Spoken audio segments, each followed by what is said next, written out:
Hi, it's Kane Hodder, Jason from Friday the 13th. You're watching Slash and Cast. Keep watching, or I'll kill you and your whole family.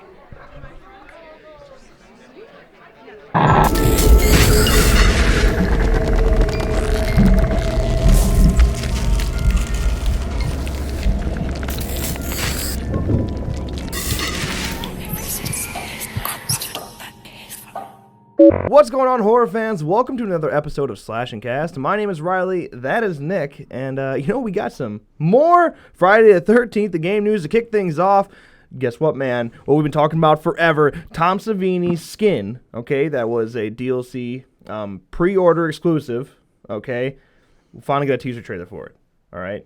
And it is the most, lack of revealing teaser trailer you ever get in your life. Yeah. Which is what they do. It's what Friday the 13th the game does. So keep that in mind. We're going to show that clip right now. So here is a look at the new Tom Savini Jason DLC pre-order exclusive skin.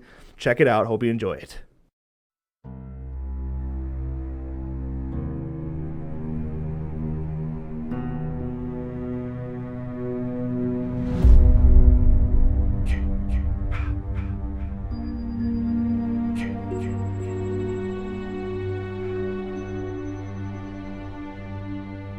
So as you can see, the Tom Savini skin, one, it looks very different. Mm-hmm. There are fire eyes, okay, which was a big surprise. Now, I thought we were going to get something really similar to Part 7 Jason, for example. Mm-hmm. But man, there's some things going on in there. Of course, it is just a silhouette, so there's no real details. But after watching a video from Charmin Exoff, my main Friday the 13th coverage man, there are two things that he noticed that I really wasn't paying attention to. One is that if you look on the hand, on Jason's left hand within the teaser trailer, it looks like he has, claws. Yeah, those are some long fingernails. Yeah, just straight up, demon claws, okay? And then, in his hand, it looks, now, it looks like an axe, but it looks like one of those, I don't even know what they're called, the devil-type axe that have the point for, the tomahawk-type points, you know? Yeah. So it looks like that, which would be pretty epic.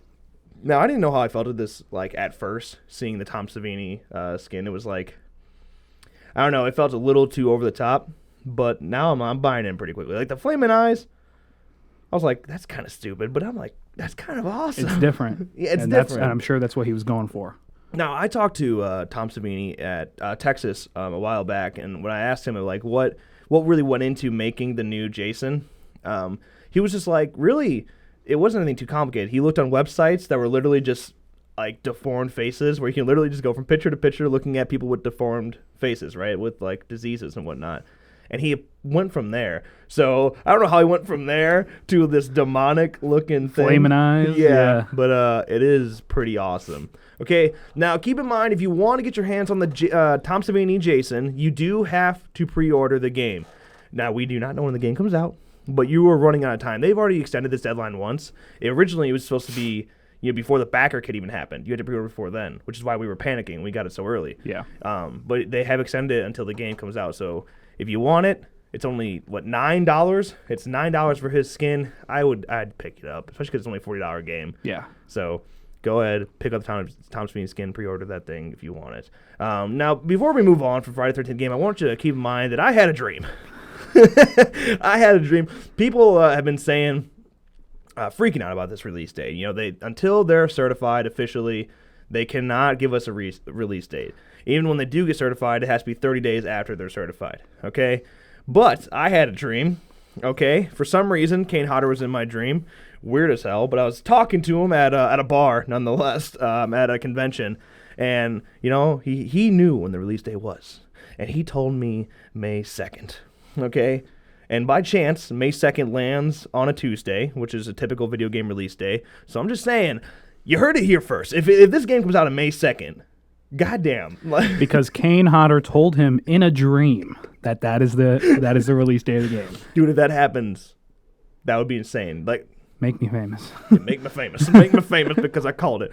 But yeah, the release date, once again, stay patient, guys. It is still early 2017. We're still in early 2017. It's only been delayed once. People are like, God, they keep delaying it. No, it's been delayed at one time. They said fall 2016. Now they're saying spring or early. And then, but it's been spring 2017. Okay, they have time. All right. and then the single player will come in summer. Maybe they just want to keep us waiting, which is fine. We are. I mean, that's what they like teasing things. Oh, you know? yeah. They love doing that. That's what they're Yeah. doing with Tom Savini skin. Mm-hmm. Yeah, let's go ahead and move on to some other news. Things we talked about recently, American Horror Story Season 7. We talked about how they already confirmed 3 seasons ahead, so they're already locked into Season 9.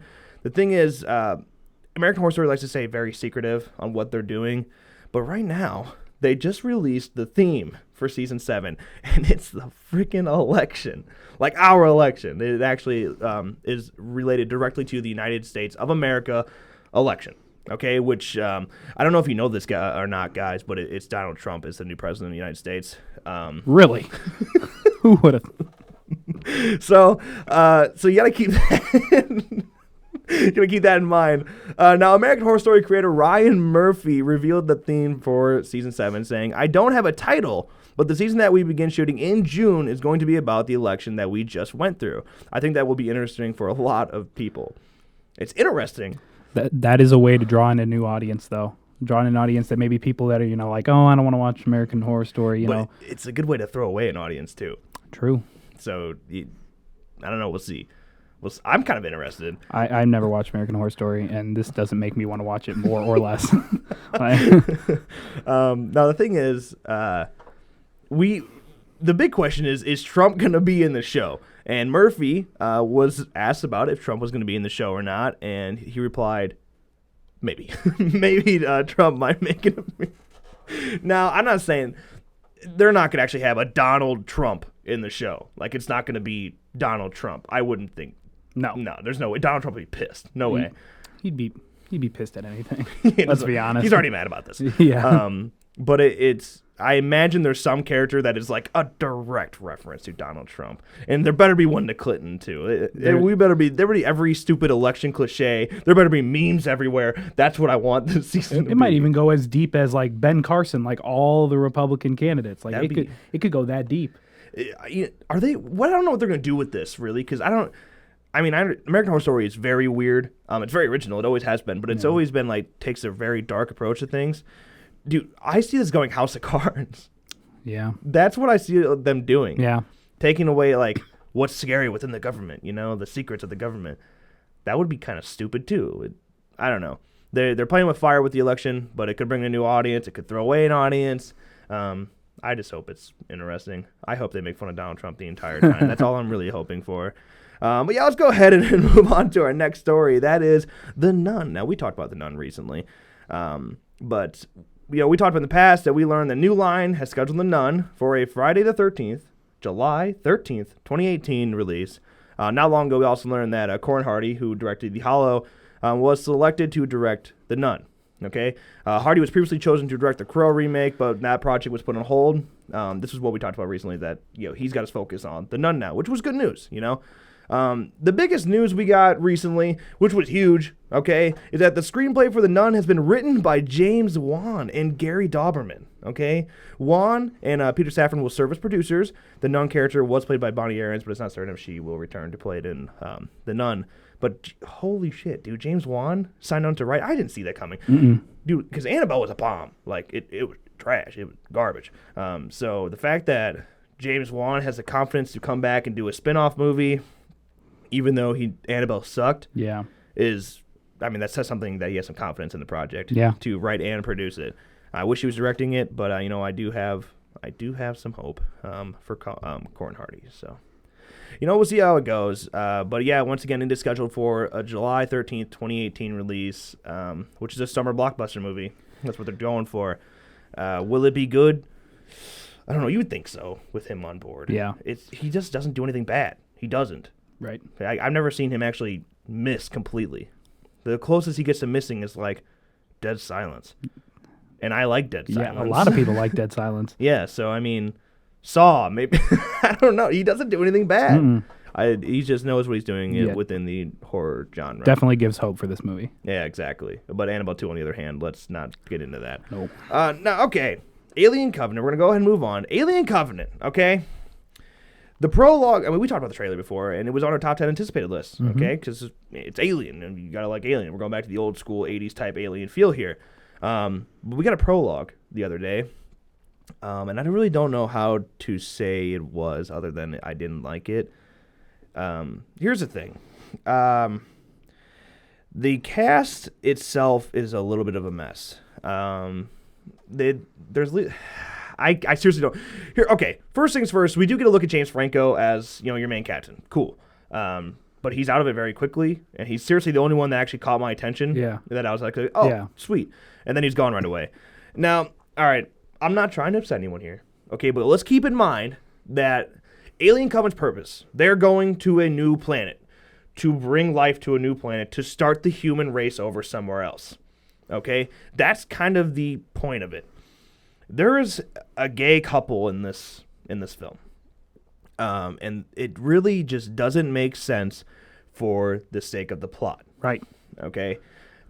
Now, you could say that they're geniuses. They're two smartest people in the world, and they could bring, maybe they're good at farming, and then in the plant community, and bring life that way. That's the only explanation there could be. You could do that. Why can't, there's people that are expertise in that. You can't tell me that the only two good ones you can find are a gay couple. I'm sorry, but when it comes to actually saving life in America, or not America, in the world, you want to be able to reproduce as quickly as possible. Yeah. And doing that with a gay couple, it just isn't possible. So, but that's not why I thought this was bad. Okay, No. That caught me off guard a little bit, but I was like, okay. Wonder how they're going to do that. Yeah, really. The thing is, the editing I thought was horrible. I thought it was cut together so messy. Yeah. It was very distracting. I agree. And and ultimately, it really doesn't make sense. James Franco walks off, okay, and it's like, is he gone? All right, let's party. What? Why? Why are you Yeah. partying? You guys are a bunch of geniuses and whatnot. Like, I just don't see that really ever happening, Then we randomly get somebody choking for no good reason. We get seriously, that's there because, like, the food's really not that bad. That's a line from Alien. Like, Yeah. so I just don't understand what they're going for in this prologue. What really is the purpose of it in general? So Right. ultimately, I think it was just pretty trashy. And it doesn't really make me want to go see the movie anymore.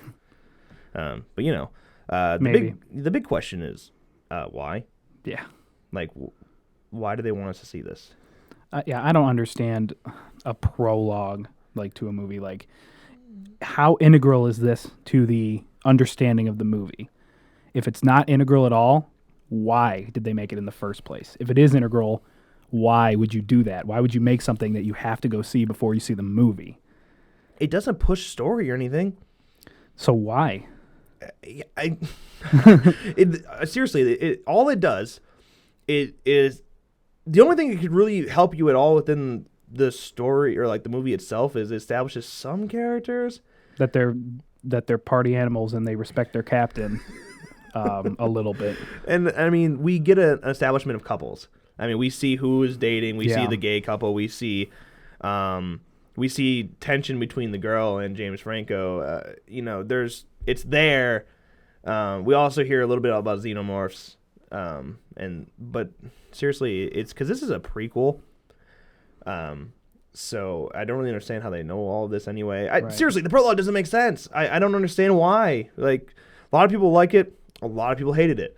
But I tell you that it does make me nervous. Now this is the original director of Aliens, son, directing this. Yeah. Okay, so I mean Ridley Scott's son taking the role. Does that mean Ridley Scott is involved? Because that wasn't Ridley Scott. That wasn't a Ridley Scott feel at all. Mm-mm. I don't know, man. Alien Covenant make me nervous. But yeah, I guess we'll have to see what happens in the future. Yeah. But we haven't been really wrong yet this year. Right. Well, no, honestly, we haven't really been wrong yet this year. Now, before we call an end here to Slash and Cast, we really want to say Bill Paxton passed away this morning, and we just want to say rest in peace, Bill Paxton. It's dead way too soon, man. At the age of 61, due to something awful as surgery complications. We don't really want to get emotional here. We don't. That's not really what the show is about. But Bill Paxton was very, a big change in my life. So I've seen everything with Bill Paxton in it. So we just wanted to make sure we get that in there and how important Bill Paxton is to us. But yeah, that is going to be it for Slash and Cast today. Hey, you. Thanks for watching this episode of Slashercast. If you enjoyed, make sure you drop a like and click that box right down there to check out last week's episode. Also, if you want to check out the film the fans are calling the best fan film of all time, make sure you click that box right down there to check out our Friday the 13th fan film. While you're at it, click that circle right there to subscribe to our channel. Never miss a video again. As always, thank you so much for watching, and we'll see you next time.